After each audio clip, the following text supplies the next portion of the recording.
এই আন্তর্জাতিক জুয়া যেখানে অনুষ্ঠিত হচ্ছে আমরা নিউজ পোর্টালগুলোর মাধ্যমে দেখলাম সেখানে কোটি, কোটি বিলিয়ন ডলারের সেখানে জন্ম নিয়ন্ত্রণ পদ্ধতিগুলা ক্রয়-বিক্রয় চলে। একটা ছেলে ফজরের সালাত আদায় করে না, তাহাজ্জুদের সালাত আদায় করে না। কিন্তু সে ৩টা-৪টার সময় উঠে মোবাইলে অ্যালার্ম দিয়ে সে সুন্দর করে খেলা দেখতে পারে। বাড়ির উপরে আর্জেন্টিনার পতাকা ঝুলায় রাখে, অথচ ওই আর্জেন্টিনার মেসি সে সমকামিতাকে প্রমোট করে। ৯৫% মুসলিম কান্ট্রি হওয়ার পরেও সে দেশের একটা ছেলে সে আন্তর্জাতিক জুয়া যেখানে হচ্ছে সেখানে নাচ গানে পারফরমেন্স করে দেশকে নাকি প্রেজেন্টেশন করতেছে। এটা হলো আমাদের মুসলিমদের অধঃপতনের যতগুলো কারণ আছে, অধঃপতনের যতগুলো পথ পন্থা পদ্ধতি আছে তার মধ্যে অন্যতম একটা। আসসালামু আলাইকুম রহমতুল্লাহি ওয়া বারাকাতুহু। আলহামদুলিল্লাহি হামদাশ শাকিরিন ওয়াসসালাতু ওয়াসসালামু আলা রাসূলিহিল কারীম আম্মা বা'দ।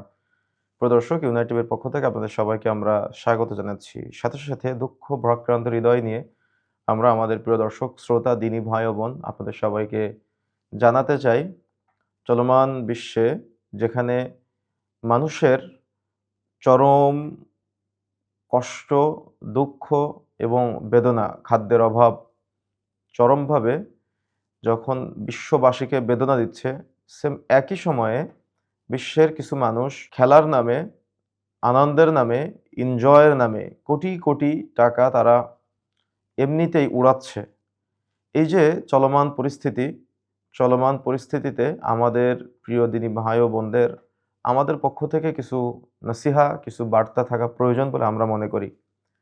বর্তমান বিশ্বের এই যে চলমান খেলা, আন্তর্জাতিক জুয়া, ব্রাজিল, আর্জেন্টিনা সহ গোটা বিশ্বের বিভিন্ন দেশের মুসলিম, অমুসলিমদের ঐক্যবদ্ধ প্রচেষ্টায় মুসলিম মিল্লাত সহ অমুসলিমদের মাঝেও একটি চরম উন্মাদনা সৃষ্টি করে এই ফিফা ফুটবল বিশ্বকাপ। তো এই ফিফা ফুটবল বিশ্বকাপ নিয়ে আমাদের কিছু বক্তব্য আপনাদের জানা প্রয়োজন এবং সে ব্যাপারে আপনাদের সতর্ক থাকা অত্যন্ত প্রয়োজন। খেলা কিন্তু হারাম নয়। যদি সেটা শরীরচর্চার জন্য হয়, যদি সেটা শালীনতা বজায় রেখে আপনি খেলাধুলা করেন তাহলে কোনো সমস্যা নেই।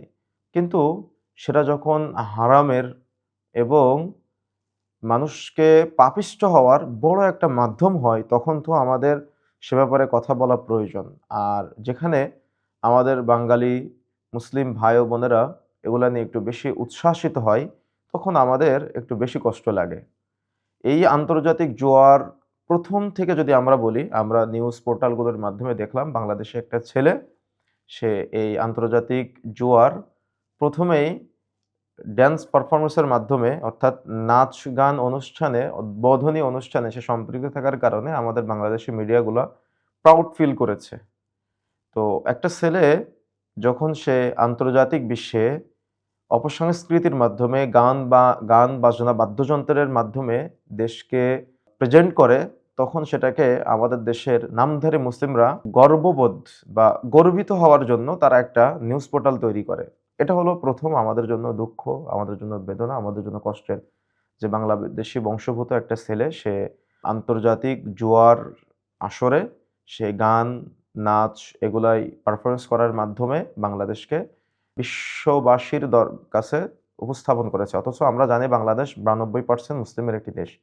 ৯২% মুসলিম কান্ট্রি হওয়ার পরেও সে দেশের একটা ছেলে সে আন্তর্জাতিক জুয়া যেখানে হচ্ছে সেখানে নাচ গানে পারফরমেন্স করে দেশকে নাকি প্রেজেন্টেশন করতেছে। এটা হলো আমাদের মুসলিমদের অধঃপতনের যতগুলো কারণ আছে, অধঃপতনের যতগুলো পথ পন্থা পদ্ধতি আছে তার মধ্যে অন্যতম একটা আমাদের ভীমরতি ধরা যেটাকে বলে, মুসলমানিত্ব বোধ মানুষের মাঝে না থাকা যেটাকে বলে, তার একটা অন্যতম কারণ বলা যেতে পারে। পরিপ্রেক্ষিতে দেখা যাচ্ছে এই আন্তর্জাতিক জুয়া যেখানে অনুষ্ঠিত হচ্ছে আমরা নিউজ পোর্টালগুলোর মাধ্যমে দেখলাম সেখানে কোটি, কোটি বিলিয়ন ডলারের সেখানে জন্ম নিয়ন্ত্রণ পদ্ধতিগুলা ক্রয়-বিক্রয় চলে এবং সেখানে প্রতিদ্বন্দ্বিতার জন্য নতুন করে তারা আসর তৈরি করে। এই আন্তর্জাতিক জুয়াকে কেন্দ্র করে গোটা বিশ্বে কোন দেশ কয়টা গোল করবে, কোন দেশ জিতবে না কোন দেশ হারবে, এটাকে কেন্দ্র করে গোটা বিশ্বব্যাপী বড়, বড় লক্ষ, লক্ষ বিলিয়ন ডলারের জুয়ার আয়োজন করা হয়। লটারির আয়োজন করা হয় যে এই দল জিতবে নাকি ওই দল জিতবে। সময়ের অপচয় করা হয়। একটা ছেলে ফজরের সালাত আদায় করে না, তাহাজ্জুদের সালাত আদায় করে না। কিন্তু সে ৩টা-৪টার সময় উঠে মোবাইলে অ্যালার্ম দিয়ে সে সুন্দর করে খেলা দেখতে পারে। ঢাকা ইউনিভার্সিটির মতো জায়গায় যেখানে শিক্ষিত ছেলেদের শিক্ষিত ছেলেমেয়েদের চরম শিক্ষার জায়গা, যেখানে তারা বসবাস করে, যেখান থেকে তারা জ্ঞান অর্জন করে, সেই চমৎকার জায়গায় প্রজেক্টর প্রদর্শনের মাধ্যমে ছেলেদের সেখানে উৎসাহিত করা হয় যে রাত্রে ২টা, ৩টা, ৪টার সময় জাগ্রত হয়ে মাঠে জায়গা ধরে না। সেখানে তারা বসে এই জুয়া তারা ফিল করার চেষ্টা করে। এই জুয়ার অনুষ্ঠানকে তারা স্বাগত জানানোর চেষ্টা করে। তাহলে আমাদের আগামীর ভবিষ্যৎ প্রজন্ম, শিক্ষিত প্রজন্ম কোন দিকে যাচ্ছে? এগুলো নিয়ে আমাদের ভাবার প্রয়োজন আছে। আমাদের এক শ্রেণীর হুজুররা তারা এগুলাকে ইসলামিক ভার্সন নাম দিয়ে তারা এগুলোর আবার করে আ সংগীত তৈরি করে। তাদের না আছে কোরআন হাদিসের জ্ঞান, না আছে আ দেখা যাচ্ছে যে দুনিয়াবি জাগতিক কোনো ব্যাপারের জ্ঞান, না আছে গায়রত, না আছে ব্যক্তিত্ব।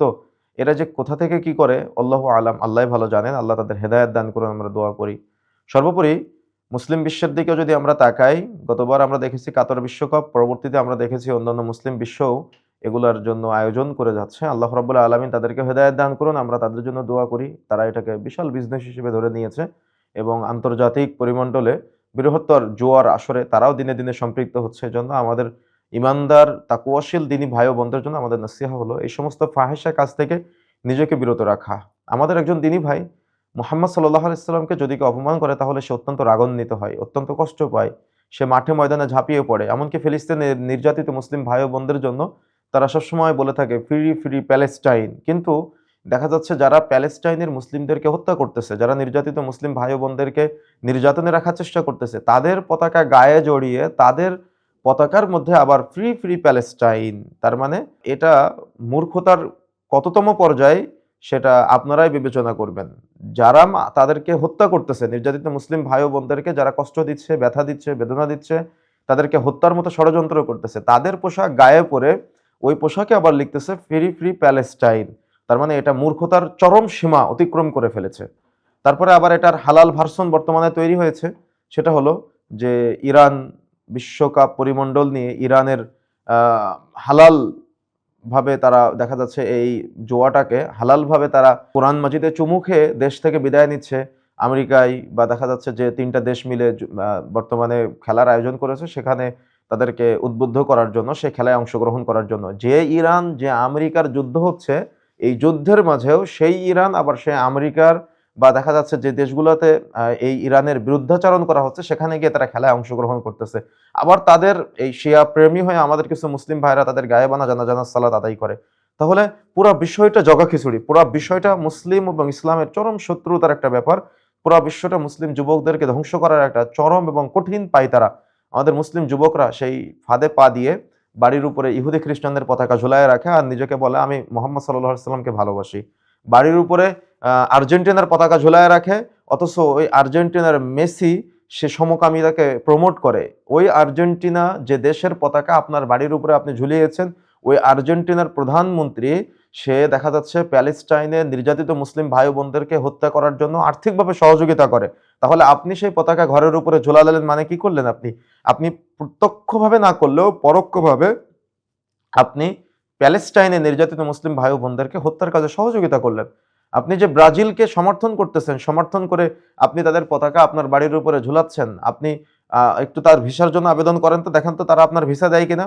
তারা আপনাকে থার্ড কান্ট্রি মনে করে, তারা আপনাকে গরিব মনে করে, তারা আপনাকে মিসকিন মনে করে, তারা আপনাকে পাগল মনে করে, তারা আপনাকে ফকির মনে করে। আর আপনি তাদের পতাকা বাড়ির উপরে ঝুলিয়ে প্রাউড ফিল করতেছেন। আর কিছু আমাদের মূর্খ দিনী ভাইরা আছে, মূর্খ আমাদের মুসলিম নামধারী কিছু ভাইরা আছে যাদের না আছে কোরআন সুন্নাহর জ্ঞান, না আছে পারিবারিক কোনো জ্ঞান, এদের বাবা মারও জ্ঞান নাই, পরিবারের সদস্যদেরও জ্ঞান শূন্য মানুষ।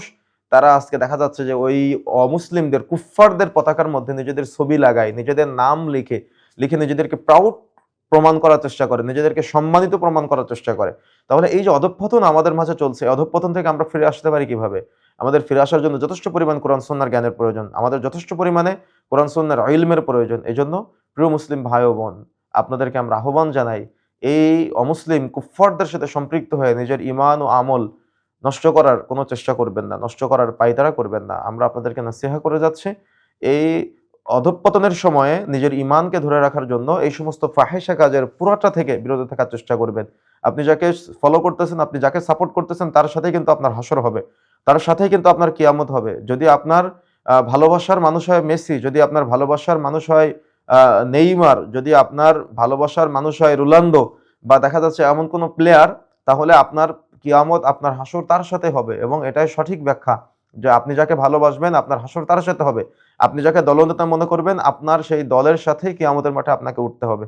সুতরাং আপনি যদি মুহাম্মদ সাল্লাল্লাহু আলাইহি ওয়াসাল্লামের সাথে কিয়ামতের মাঠে উঠতে চান, আপনার দলনেতা হিসেবে মুহাম্মদ সাল্লাল্লাহু আলাইহি ওয়াসাল্লামকে নির্বাচন করতে চান, তাহলে আপনার চিন্তা ফিকির থাকা লাগবে একরকম। আর যদি আপনার সিদ্ধান্ত থাকে যে আপনার কিয়ামতের মাঠে দলনেতা হবে নেইমার, আপনার কিয়ামতের মাঠে আপনি মেসির সাথে কিয়ামতের মাঠে হাসরের মাঠে উঠতে চান, তাহলে আপনার চিন্তা ফিকির থাকবে একরকম।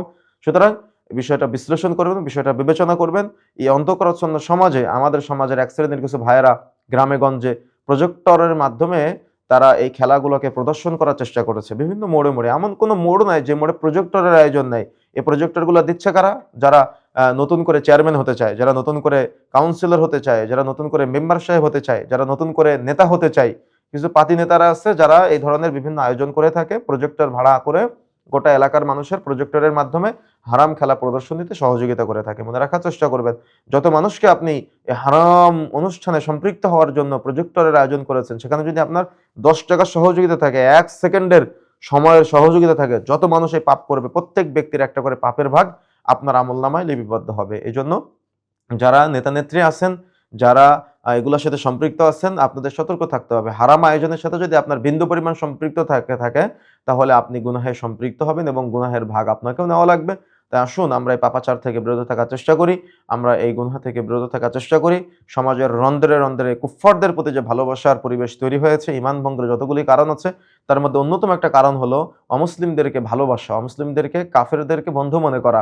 যদি আপনি এমনটা করেন তাহলে আপনি নিজেকে মুসলমান বলবেন, কিন্তু আপনি অগোচরে কাফের হয়ে গেছেন, অগোচরে অমুসলিমদের সঙ্গী সাথী হয়ে গেছেন। এজন্য আল্লাহ রাব্বুল আলামিন আমাদের সবাইকে বোঝার তৌফিক দান করুন, এই ফিতনা থেকে বিরত থাকার তৌফিক দান করুন, এই ফিতনাময় পরিবেশ থেকে আমাদের সবাইকে হেফাজত করুন। আল্লাহুম্মা আমিন। আল্লাহ সুবহানাহু ওয়া তাআলা আমাদের মুসলিম ভাই ও বোনদের প্রকৃত মুহাম্মাদি হয়ে মৃত্যুবরণ করার তৌফিক দান করুন, প্রকৃত মুসলিম হয়ে মৃত্যুবরণ করার তৌফিক দান করুন। আল্লাহুম্মা আমিন। জাযাকুমুল্লাহ খাইর। সুবহানাকাল্লাহুম্মা বিহামদিক আশহাদু আল্লা ইলাহা ইল্লা আনতা আস্তাগফিরুকা ওয়া আতুবু ইলাইক। আসসালামু আলাইকুম ওয়া রাহমাতুল্লাহি ওয়া বারাকাতুহু।